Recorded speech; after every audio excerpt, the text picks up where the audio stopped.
Hello. Good to have you on the program again. It is the economy today. And of course, I wouldn't fail to say we started getting slightly behind schedule, but then the important thing is that we are on here, and the best is to happen here. Welcome again. I've got a guest with whom we'll discuss today. There would have been two of them, but I have one already, and so we'll go on with the one that is here. Then we also do other things, like talking about the fact that we have the program that is that has to do with the stock exchange, and that's really where I want to begin today. So that from there we'll now look at other things. So let's take the stock exchange straight away.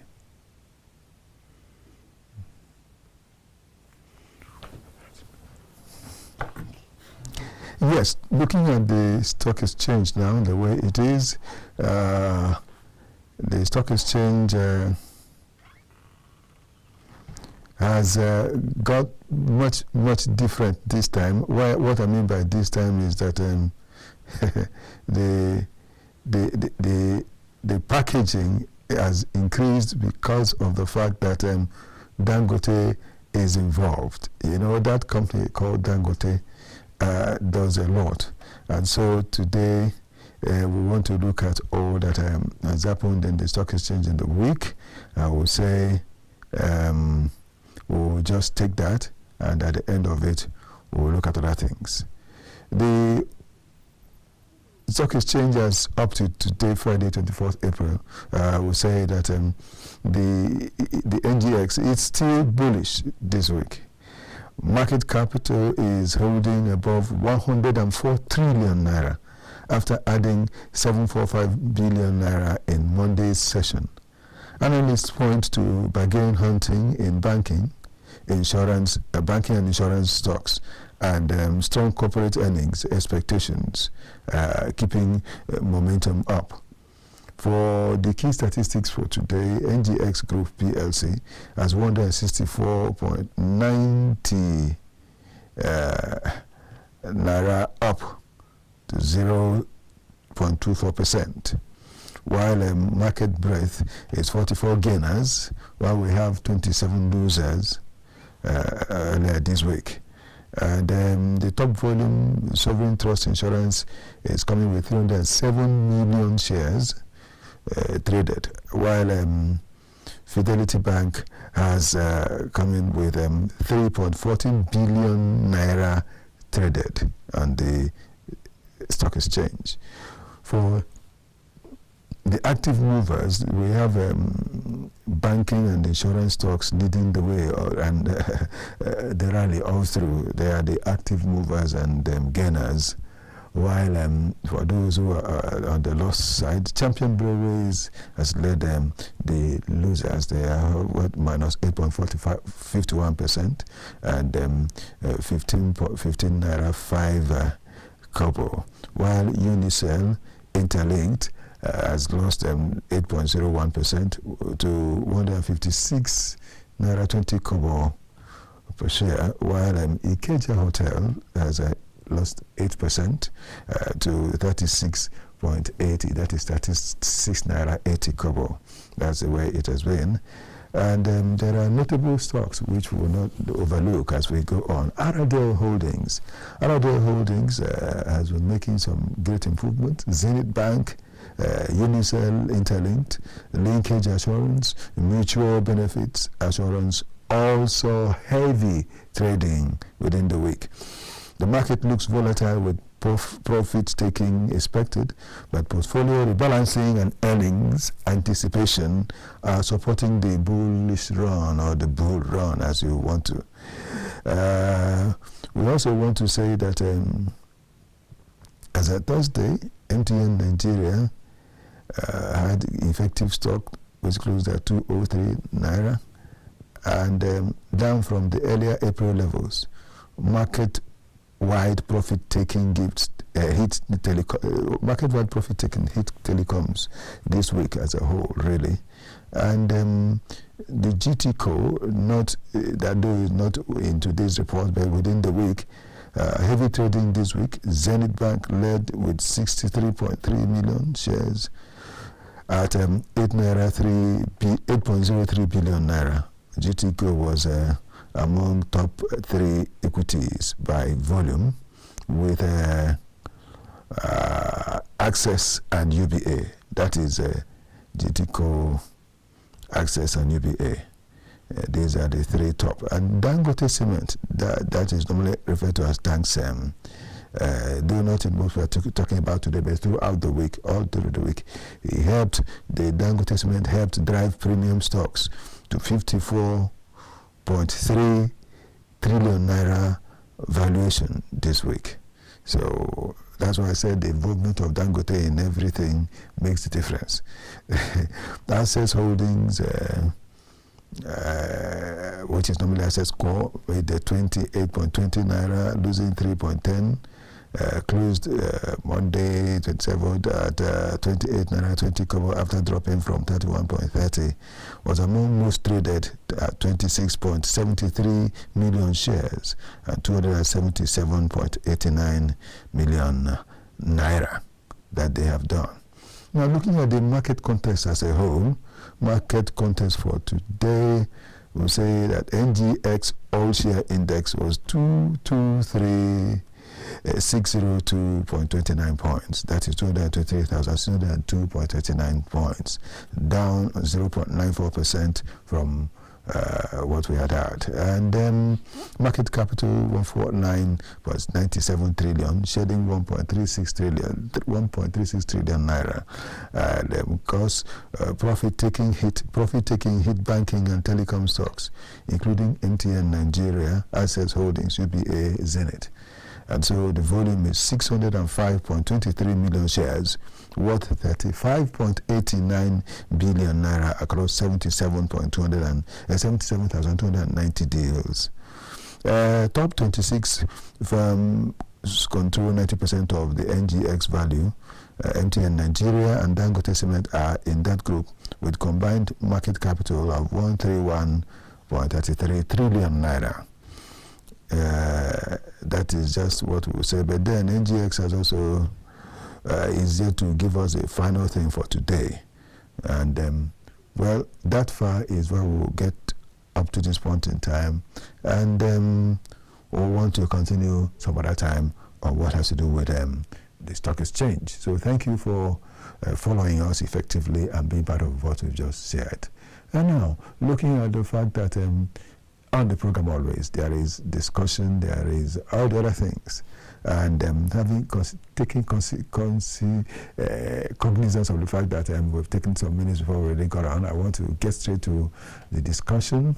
And I want to mention that what we have on our topic today is gender parity. That's the topic, gender parity, and it's more on a closer part. We're talking about the constraint for women and girls. That's what we've been seeing happening in our country. Of course, our women and girls are always the ones that we look down upon, kind of, and they are the ones that money is most difficult to get to them. Why is it so? Well, we want to look at all these things and see what can happen, because there are solutions, definitely, what can happen to lead to a difference that will be made in this matter. And we'll get that on immediately. But let me take just a 30-second break, then I'll return to present it.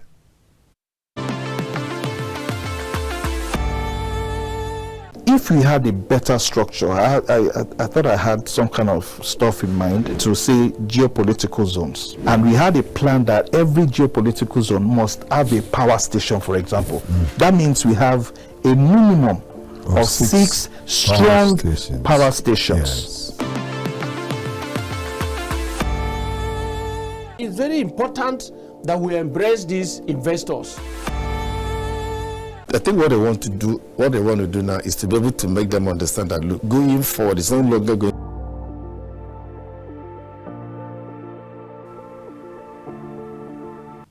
Yes, so we're here again, and we want to go on to perfect it all. And I've got a guest today on the program. As I said, the topic we have today has to do with gender parity and constraints for women and girls. And it will be out of place if you don't see a woman on the program today when we're talking about women and girls. And so definitely we have one woman seated. The other one I expect to come in before the end of the program, but if she doesn't come in, no problem, we'll still have her later. And so right away, let me talk about someone that is a life coach, someone that is, in fact, she's so many things. She's an author. I'll still talk about her book before she leaves here today. She is a security expert. She is a gender advocate, kind of, and someone that wants to ensure that the women are well kept, well developed, everything concerning women is in order. So all of that put together, part of the things that we'll see when we talk about a lady that is known as Dr. Letty Abo. Dr. Letty, you're welcome to the program today. Thank you, sir. It's my pleasure to be here. Yes. And viewers. And so as we are here, let's look at first of all this gender parity thing. Let's talk a bit about gender parity. But do you agree in the first place about this gender parity problem in Nigeria? Of course, sir. Okay. Yes, it does exist. And what is it? Thank you once again for inviting me. And I just want to let our viewers know what gender parity means. Gender parity means women and girls having equal rights, opportunities, and outcomes, just as men and boys. You know, is equal representations in every aspect. Yes. Economic, education, you know, but we are not there yet. Yes. Yeah. So we are not there yet. Yes. Some of the constraints are there, just as you mentioned, because the main thing is we want to talk about the constraints on women and girls. So what are the things you could refer to as constraints? Though there is, you know, this program is the economy today. I really want to dwell richly on the economy. But then, even economy itself, is it not the major constraint that women have? Of course. Can we talk about that? Yes, sir. You see, economic constraint, like you actually pointed out, there's actually pay gap. You see, women globally, they earn 20% less, or rather lesser than the men counterparts for similar work they do. So, but they are paid, you know, lesser than what their men counterparts get, and they are doing the same work. And this is actually a constraint. Yes. Because you discover that you do the same work, but your main counterpart gets higher pay than you. So, it's really a constraint that affects women globally, not just in Nigeria alone. Even in Nigeria, Nigeria's case, is it not worse? It is worse in Nigeria. Because I am sure, looking at the statistics, that Nigerian women make up to 49% of the labor force. Yes, yes, correct. They dominate the informal and low-wage sectors. Yes, yes. And looking at all these things, you still see that there is kind of exclusion as far as the finances are concerned. There is kind of, just as you try to mention some of it. You see, they say, she's a woman, she didn't do all this, let her take this little. And the main thing goes to the man. Why should it be so? Yes, even when you come, maybe you're looking for loan, you discover that the men counterparts are giving higher the lump sum. While a woman would just give you as if they are doing you a favor, looking down on you, that maybe they feel that you can't perform very well. Maybe you can't perform even better than the male counterparts.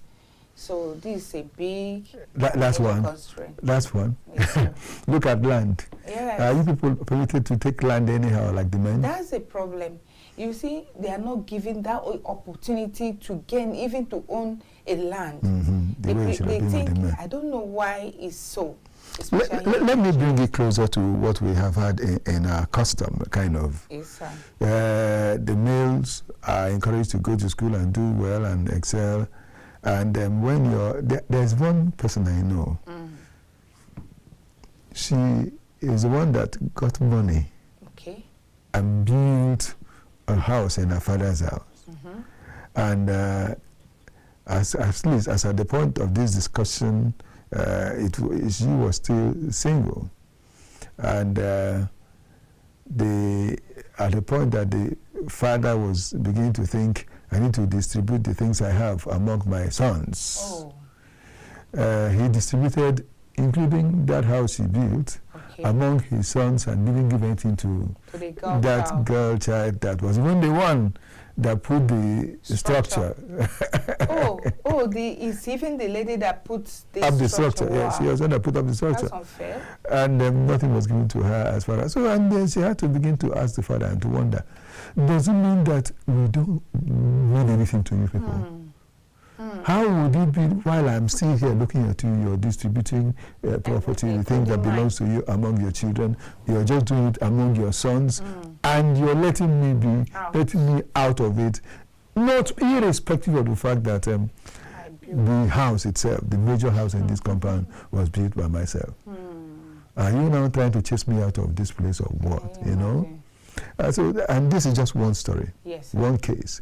It happens amongst many people everywhere in Nigeria. And I remember even in the Bible, there was a stage, some two sisters, sons of another person, and when they were distributing things among only the males, and these sisters said, why should we not get it?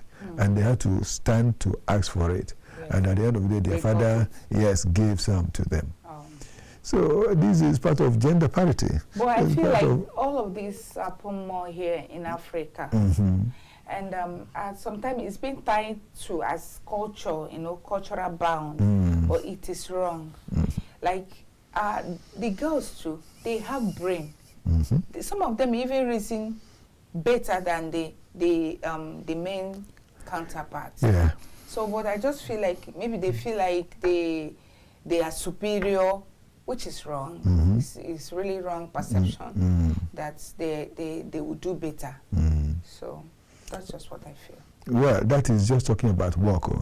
There are many other things. Like financial exclusion. Of course, they exclude them in many financial matters. There is effective financial exclusion. Limited access to credit, as you mentioned, and such things are some of the things we see them do that affect the girl child and affects the woman. That's why today they're looking at education.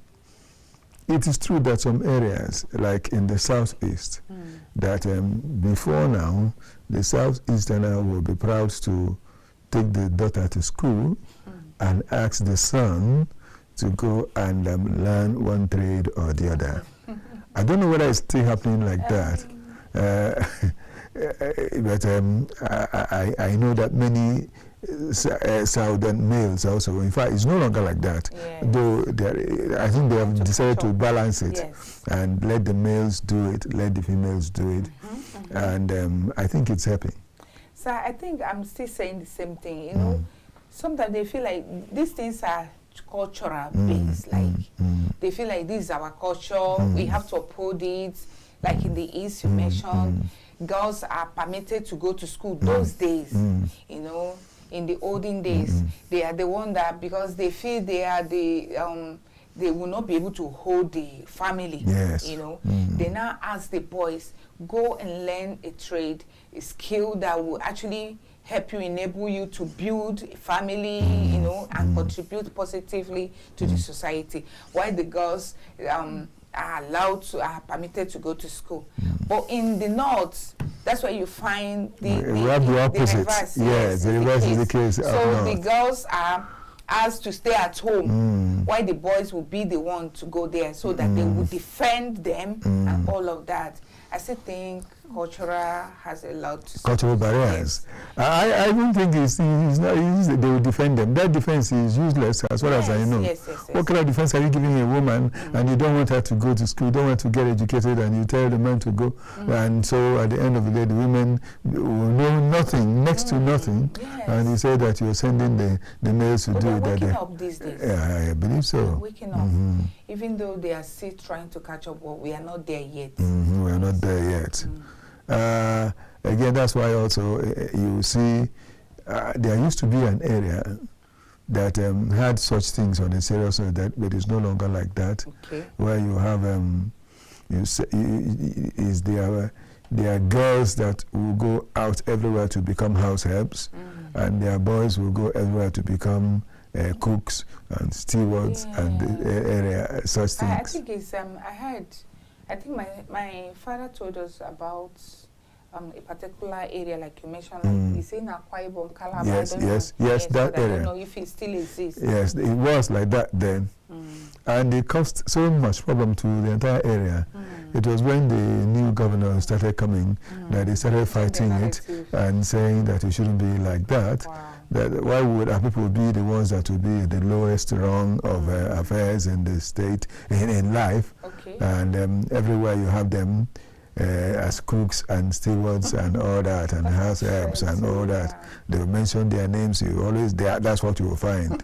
And it didn't look good. It didn't look good until they came and fought it, and I think they have succeeded. There are many of such people who are. Yes, they I must tell you, they are great cooks. But apart from that, they are beautiful. There are so many beautiful women there. And how would someone be so beautiful and not educated? Then she's almost useless. Exactly. Because you can't look for anything good to give to her. But today is no longer like that. We have many of them from there doing good in their education, prospering, and training others and excelling in every aspect. That's talking about, now talking about the education. 129 million girls worldwide are out of school.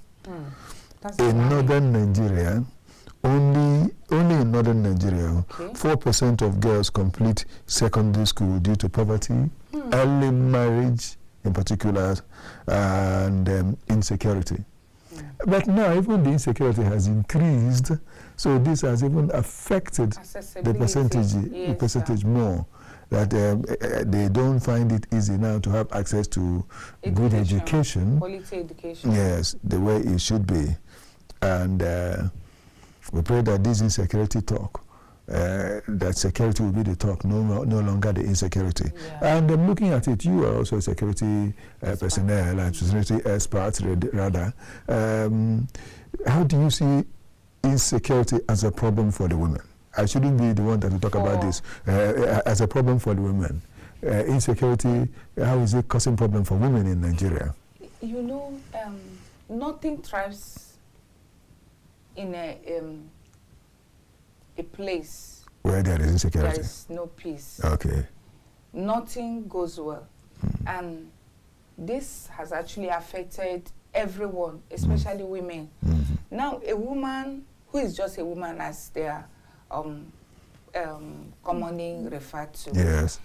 Now, how would a woman be in school that she will be inside the classroom and suddenly people will come from nowhere and abduct them? So no woman wants to be in that situation. And that's why today, as we even speak, so many women are afraid to access education.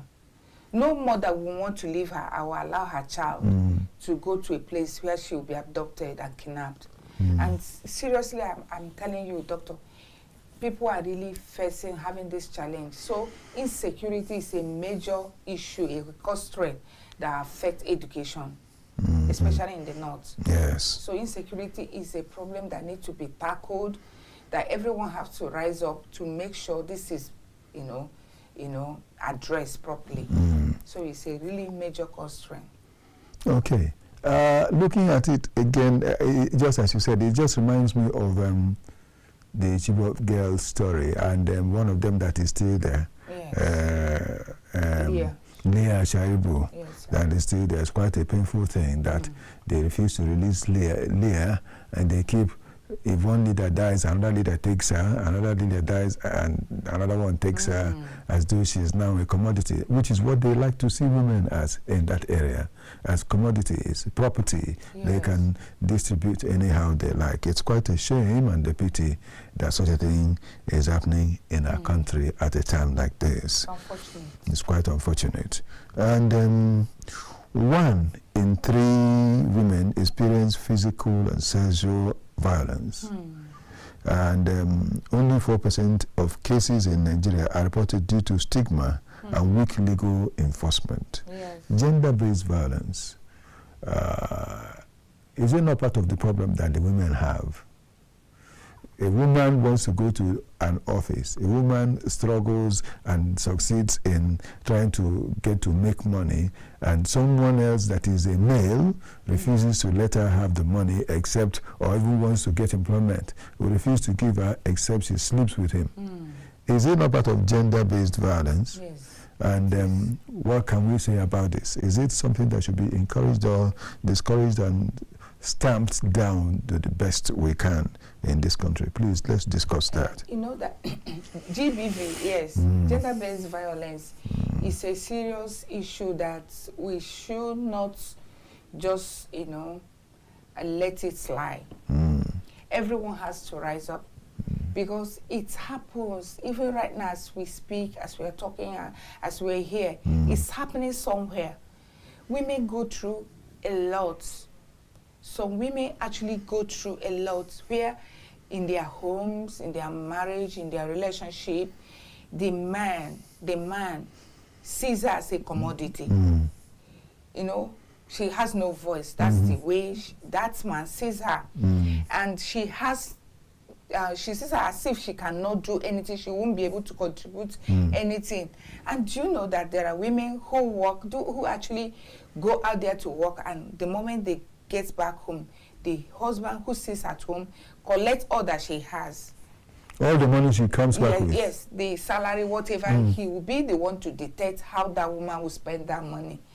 And, this causes a lot of mental torture. Yes. Torture, trauma. And that woman cannot speak up, cannot say anything. And the next thing, that man who's supposed to be the one to protect her, beat her up, locked her up, and says, you are here and you only belong to me. And sometimes this woman, they are ashamed to speak up, to tell the next neighbor what she goes through, not even her own family. Because out of shame and stigma, they say, please don't say, and that woman cannot leave their home. So this is what we're talking about. Gender-based violence is really a constraint, something that affects women, and it's still happening. Well, I want to find out whether we have news, business news yet, and if it's not there, we'll still continue. So we're taking another minute break to find out. Okay, the business news is here, so let's just take it. And our discussion is still on these constraints on the women folk, if you like, the women and girls, concerning both finances, education, politics. We've not talked about politics yet. We'll discuss all that as we return. Let's take the business news.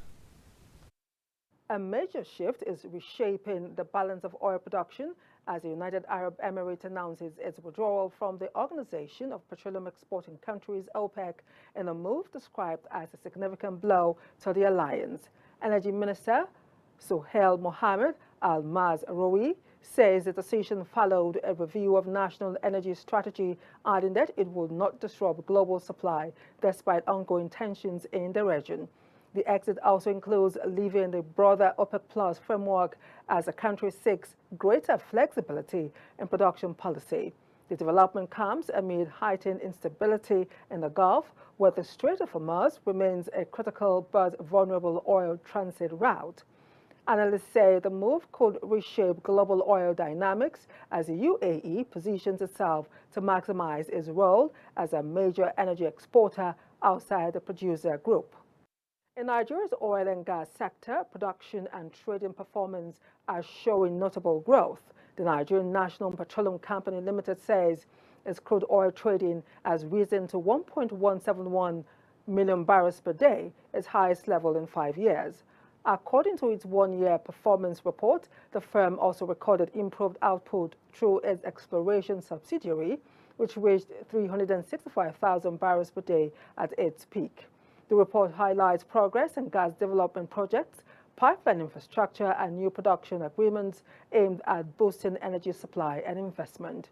It also notes increased gas processing capacity and export activities alongside partnerships designed to expand Nigeria's energy market.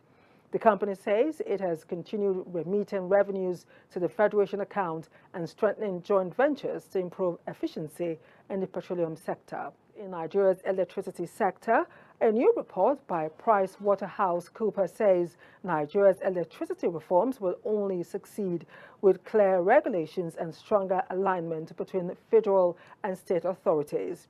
The report highlights growing tensions as the country transitions to a decentralized power market, warning that overlapping mandates could undermine investor confidence. Additionally, according to Nigerian Electricity Regulatory Commission data, persistent challenges including liquidity, metering gaps, and aging infrastructure, which continue to weigh on the sector, are problems. PwC stresses that without clear governance and reliable data systems, billing disputes and weak collections may persist.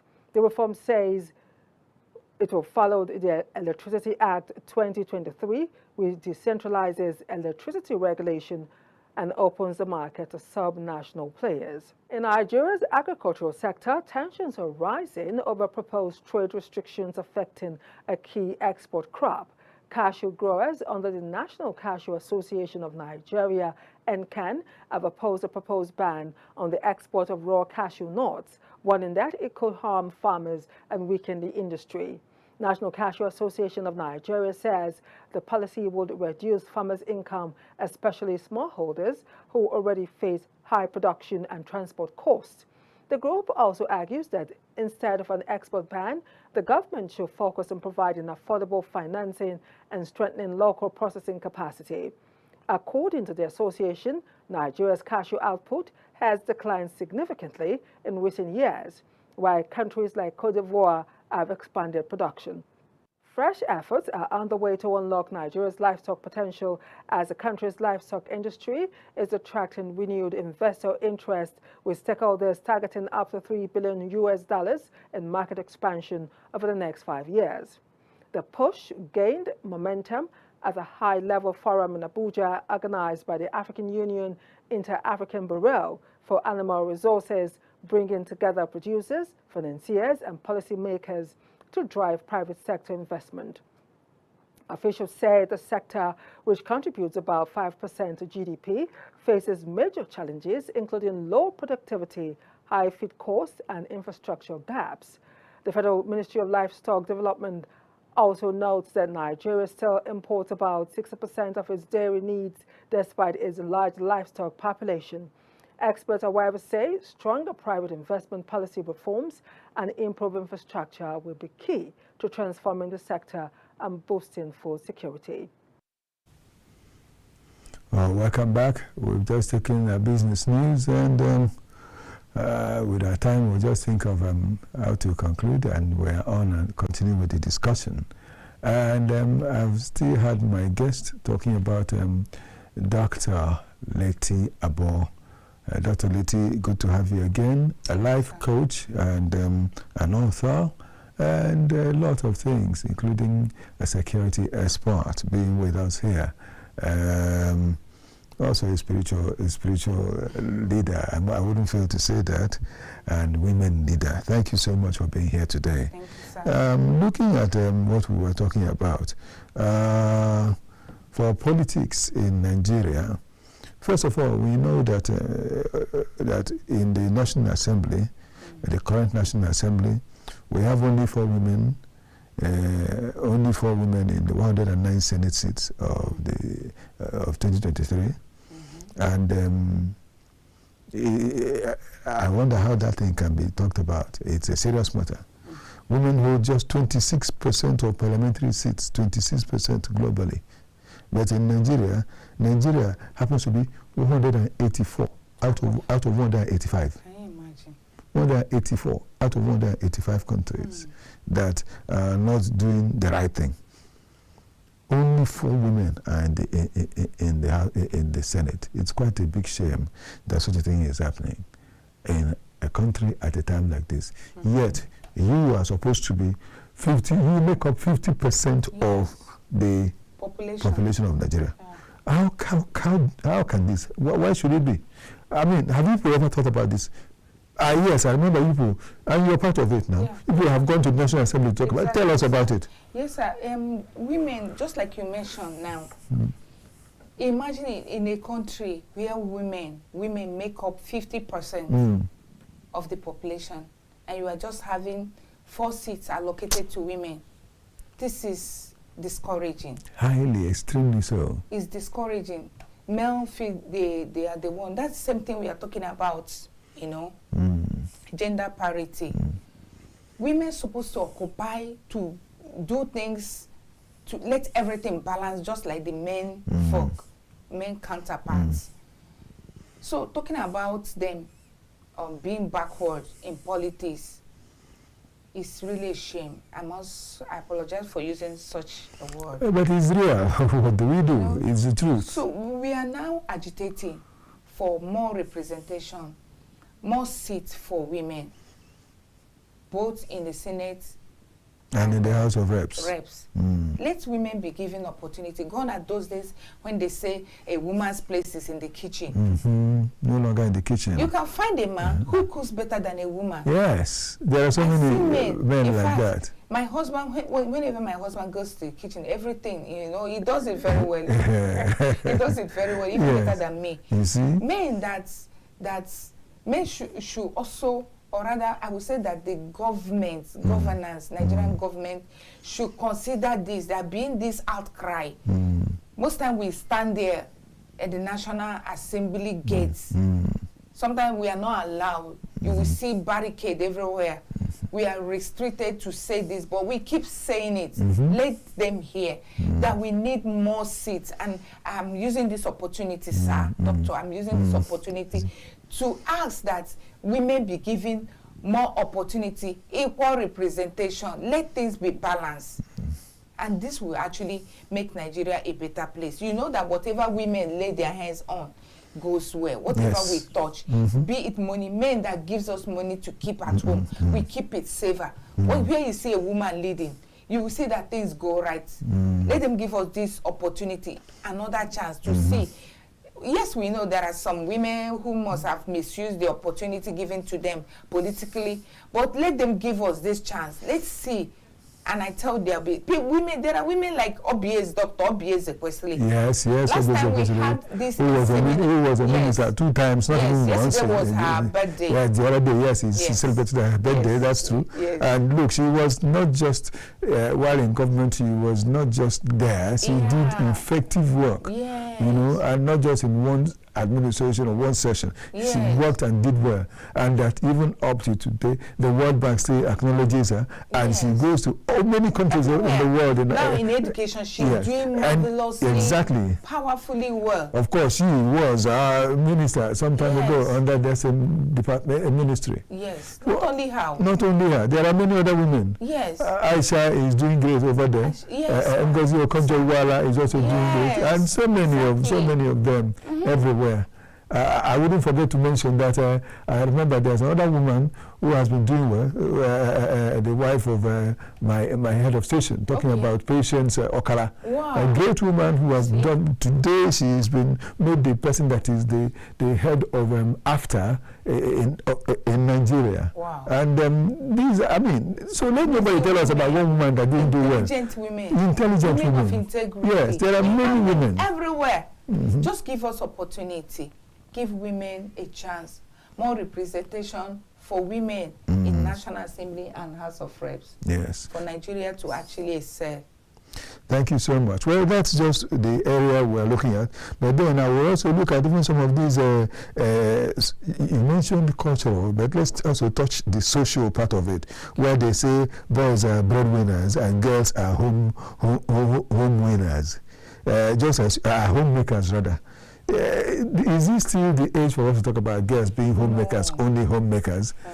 There are many great girls that are, I mean, as I just mentioned, great women. I also remember that there was the one that is also late that was there, that was the head of NAFDAC, Dora Kumini, that did great as far as this country is concerned. And her daughter right now is also doing well outside the country, excelling. So let's just not look at these things and see.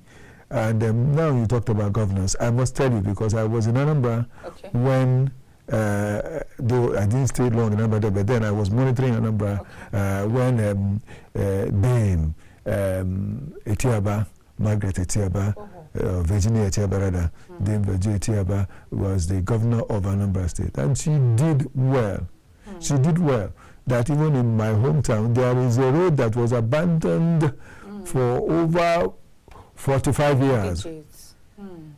It was Dame Virginia Etiaba that came to my hometown and said, this road, it has to be put in order.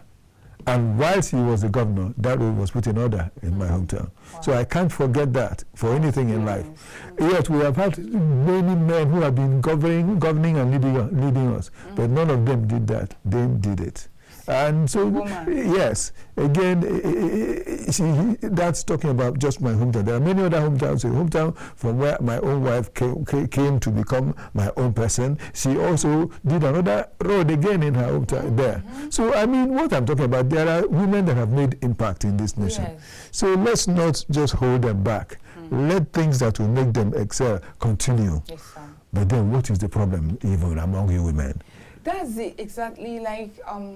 I just mentioned there was a time we had this conference. The former vice president of South Africa, she was around. Yes. And she said something that touched me. And she said, women are even envious of each other, one another. The women do not support, they do not support or like supporting each other.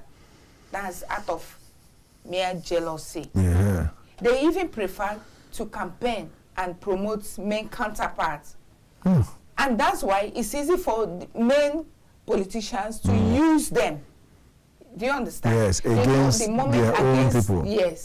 So if women can come together, and she said something then, she said that, did we know that men, it was only men that supported her more than women. You see? In her country. In her country.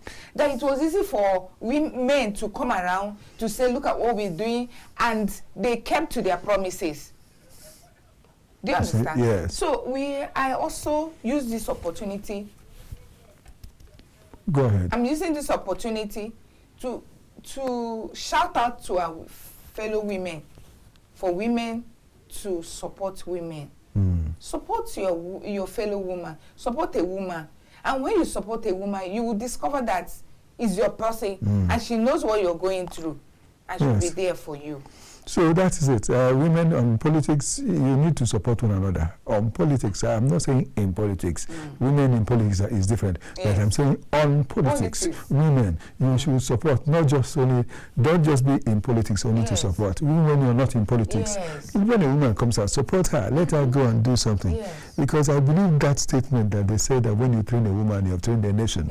And when you train a man, it's just the man that you trained. You know, so I believe it. So we need to break these things that are the barriers. Some of the assets that we have not had, assets, I mean, it's difficult for you to have an asset in the name of a woman in Nigeria today. I don't know whether they have started, but all the while, women cannot go to the police station to bail somebody. No. Why are you doing it? Is the woman not the same with the man? No matter what she is, you can't let her bail. When a woman wants to bring her someone from the cell, they say, bring a man that will sign for you. What is that supposed to mean? There are things that should be taken away from whatever we practice in our country. They don't have access to their land. You say, no, it has to be a man. No, it is wrong. And you find out for some areas like the northern area, secondary education, most of them don't complete. It doesn't mean that many of them are not very intelligent, but because of these cultural and social barriers, it's affecting. It shouldn't be. Thank God that here in this station we've seen intelligent women and girls who are in the house of service, and they have done what some of them are even coming to the English service to do things. And this is what we need to see. Let them be allowed to be themselves and do what they need to do. It's very important. Delaying the first birth until after 18, because most of the time those people, they just sell off their daughters to men, and they get pregnant at age 14, age 12, age even, I mean, it's too bad. Increasing the problem of female problem, genital problem. Yes. You know, we need to be careful. Yes. And allowing women also to be involved in local leadership, because, I mean, not just that we are struggling to have them in the National Assembly. How much of leadership have you given women in the local community? Start to allow them do some leadership in the grassroots, not just only women leader. Why should it be only women leader? I mean, I wonder, why not let them also be involved in other things? Come to the local assembly and see a woman as councillor in charge of health, councillor in charge of education, councillor, all of them is women, is men. Let's change and start letting women do this, so that from there they'll keep going up. Commissioners in different places, let women become that, and from there we'll move up. This is how to get them involved, not just talking about only reserving a seat. Have you reserved a seat locally for them? We need to look at all these things. Well, I will thank you so much for being here, and I'll ask you to remember to carry this message. These are additional messages I'm bringing. Carry it to your women. Let them go to local segments and ensure that they are allowed to get involved in leadership in every aspect, not just only political leadership, community leadership, everything, and let educational leadership in the local areas. Let them do them first of all. Then I know that a lot more will happen. Okay, and I will not say that this is not going to be your last time. This is not the first. But I want to permit me to say something to women. Yes, you still come in again. But before we conclude, let's have you say your last words for the women. Yes, I want to talk to women. If a woman listening right now and hearing me, I want you to find a way to empower yourself. When you empower yourself, build yourself, irrespective of whatever challenge you're going through. Build and empower yourself. The more you empower yourself, be it educationally, with skills, your voice must be heard. Your voice, people, those who don't even want to listen to you, must be forced to hear you out. Thank you. Thank you so much, Dr. Letty Abo. Letty has a book that has just been written. The book is captioned, God, the Chief Security Officer. God, the Chief Security Officer. Divine Protection in a World of Uncertainty. Thank you so much. It's authored by Pastor Dr. Letty Abo. That's why I said you're also a spiritual leader. Yes. Thank you so much for being here. And may the best happen to you as you continue doing this thing. Please don't give up. Keep doing it, because we see your works and see what you do. A lot more we still expect from you. And because he's a security expert, she wrote a book, as you said, God, the Chief Security Officer. Yes, sir. And I also have another book that is on Amazon. It's The Significant Woman. Okay, The Significant Woman. Yes. So you see, I felt we still get you more. We could not talk about women in every aspect. Yes, thank you for being here. You, right. Thank you so much. We began with Double D, that is Divine Dabela. But then, of course, from the voices I heard, I think also that Sanusi is there right now. And, of course, Divine will be coming over for his sports program, so I understand that. And Adebayo Sanusi, thank you, all of you. Thank you for being there. Samuel Omaji, thank you so much, great man. And we have got Victor Adeye, the editor. We also have the ICT. We have Victor Chizea, and Juwon, thank you so much. That's talking about Sheung Olajuwon. Yes, Oluwa Sheung Olajuwon. Thank you so much for being part of the program. I want to thank everyone. for all that has happened today. I thank you. I don't know whether there's anybody I'm missing out, but whatever. My supervising producer, Ruben Okala, I thank you. And this is Okechukwu Onubogo. And what have I got to say? May the very best happen to us all the time.